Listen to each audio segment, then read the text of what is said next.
Hi, sir. Ang mga dinastiya. Unang dinastiya. Dinastiyang siya.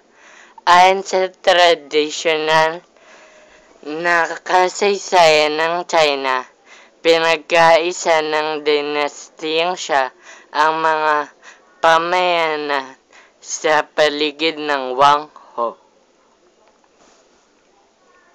Ang unang hari nito ay si Yu, na isang inhiniyero at matematiko. Sa puno ni Yu, nagsagawa ang mga Tsino ng mga proyektong pang-irigasyon ng hadlang sa mga baha sa ilog.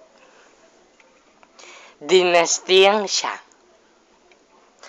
Pumalit ang dinastiyang Xia sa dinastiyang Shang noong 1500 BCE.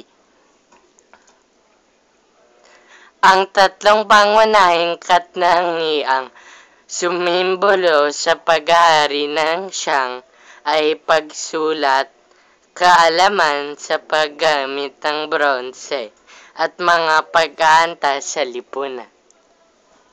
Okay. Dinastiyang Zhou.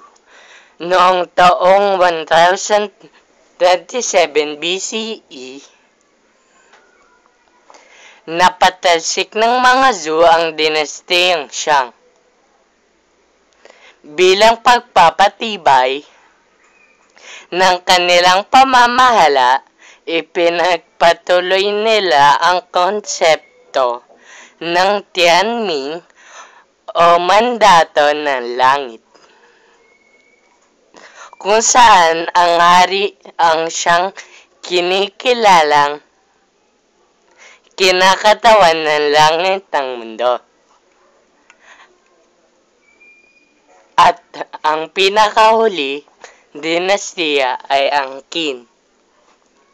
Dinastiyang Qin ang nagtagumpay sa mga magdidigmaang estado ay ang dinastiyang Qin na pumalit sa dinastiyang Zhou sa pamuno ni Haring Zheng. Napagkaisa niya muli ang China at pinalawak ang mga sakupaang lupain.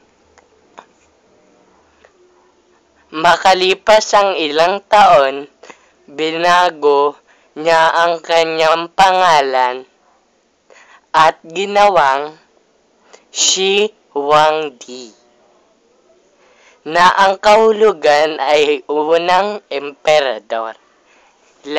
Yan lang po, sir, ang dokumentaryo ko.